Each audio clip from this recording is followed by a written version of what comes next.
I walked the last 100 days with a fake dunk on my left foot and a real one on my right to find out if fakes could compete with the real deal.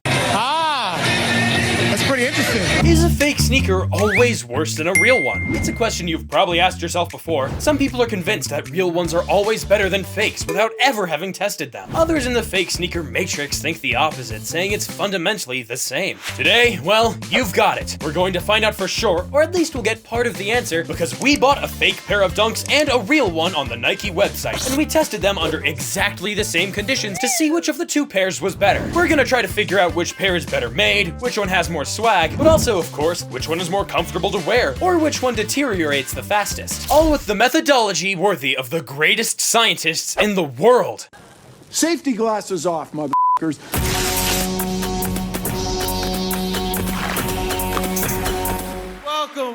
Welcome.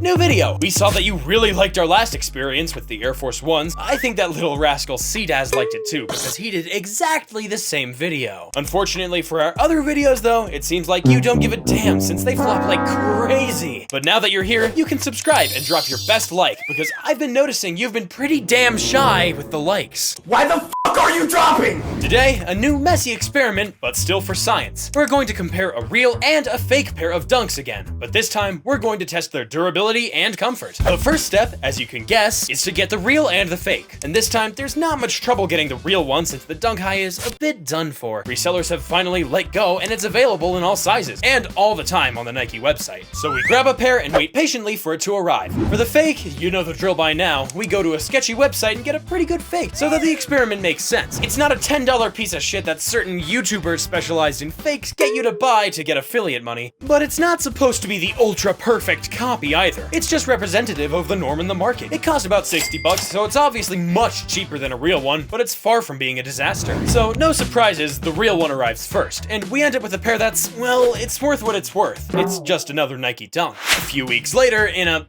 sketchier packaging, the fake, which is quite similar aesthetically, but there are some differences. On the right, with the zip tie and the red tag, is the fake, and on the other side, it's the real one. Beyond the label colors, the difference we notice pretty quickly is the shape of the fake, which looks more dunkish. It's bulkier on absolutely every side. It's wider, the toe box is higher, it really has that bulkiness we expect from a dunk, whereas the real one looks pretty flat. In fact, the toe box looks almost like a Jordan 1. So even before starting the test, we can say that for now, it's 1-0 for the fake, especially since on the real one, we have a giant blob of glue that literally surrounds the entire pair. Are you kidding me?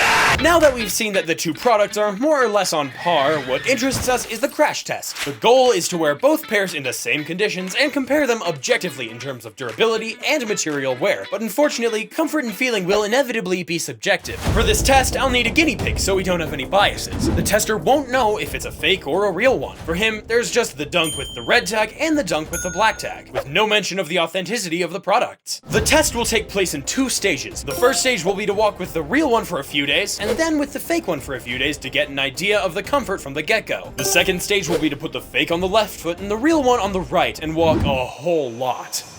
Well, the plan seemed very simple. He'd just have to walk with a pair of dunks, but after barely a week, I received a message that completely ruined the experiment. Apparently, both pairs are completely unwearable. Whether it's the real one or the fake one, they're a nightmare to wear, and the tester wanted to stop the experiment altogether.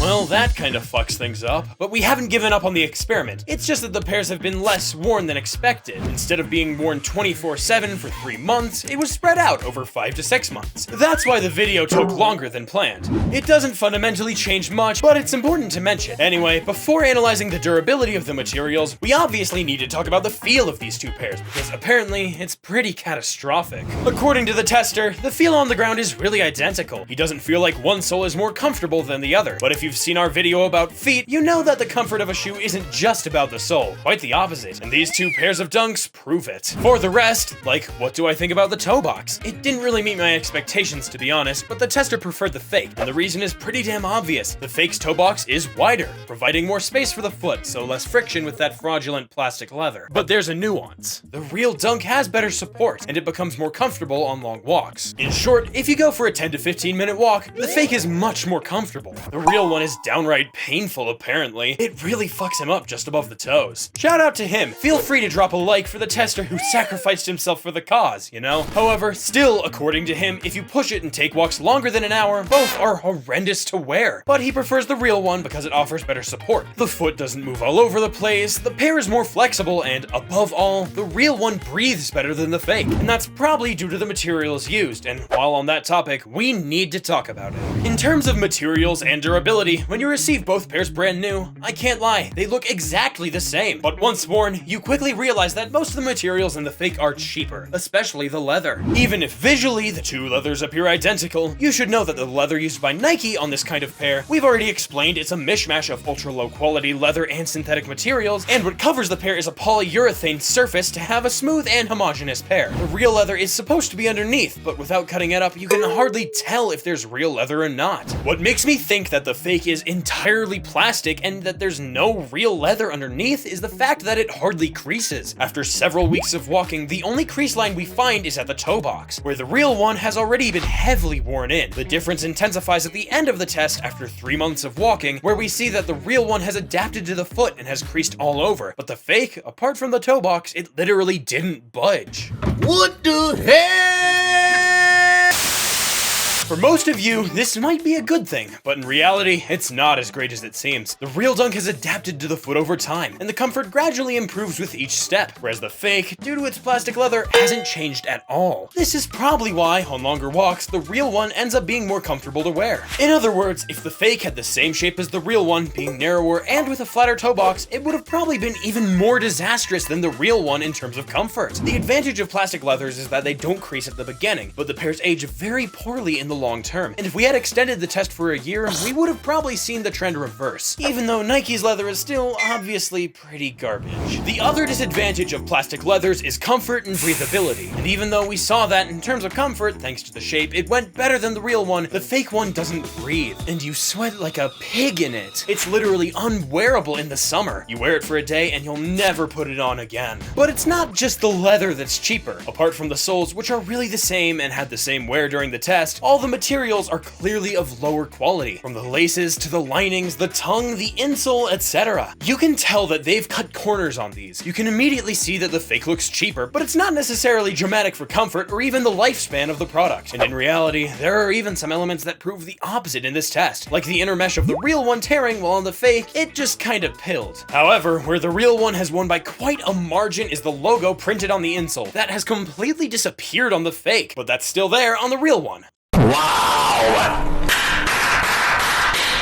So, in a nutshell, these are all the differences we noticed between the real and the fake. To make sure the differences didn't arise simply because of an imbalance between the 2 feet or the way of walking or putting on the pair, we relied on the wear of this dunk that was worn by the same person, especially on the wear of the sole in general. One foot always wears out faster than the other, so we made sure to compare the 2 pairs with the appropriate context. Now for the verdict, well, it is tight. The fake has a better shape, but that's subjective. The finish is no worse than the real one, on the contrary. But up close, with the pair in hand, the materials used feel cheaper than the real one. The fake is more comfortable in the short term, but the real one is more comfortable in the long term. The fake creases less, but that's because it's entirely made of plastic. On paper, the real one is still a better product due to the quality of its leather, which is superior to the fake, but it costs 2 to 3 times or even 5 times more than this kind of fake if you know your stuff. But unfortunately, the real one will probably not have a lifespan or comfort that's 2 to 3 times higher, and it's likely to be rather similar in terms of shoe lifespan. Maybe not more than a 5 to 10% difference. So if I had to give the results of this experiment, if you only consider the product without context, the real one is a better product than the fake. There's no debate about it. The most important materials are better on the real one, and the lifespan will certainly be slightly higher than the fake. But if you consider the product and the price, and also forget that fakes are illegal, by the way, well, the scale would probably tip towards the fake. The difference between the 2 products is not significant enough to justify the price difference, and the fake more or less does what it needs to be doing. Just a little bit shittier, but dunks are ass anyways. That shit sucks!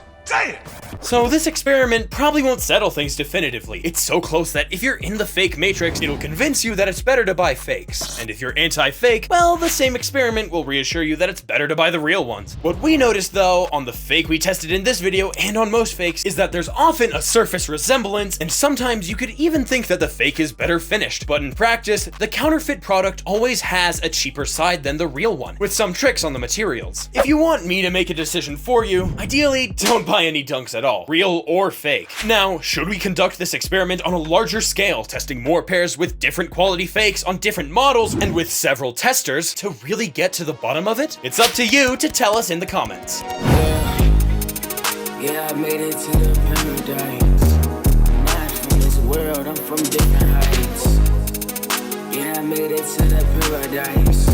I'm not from this world, I'm from different heights. I'm an alien from different planets. I'm too high.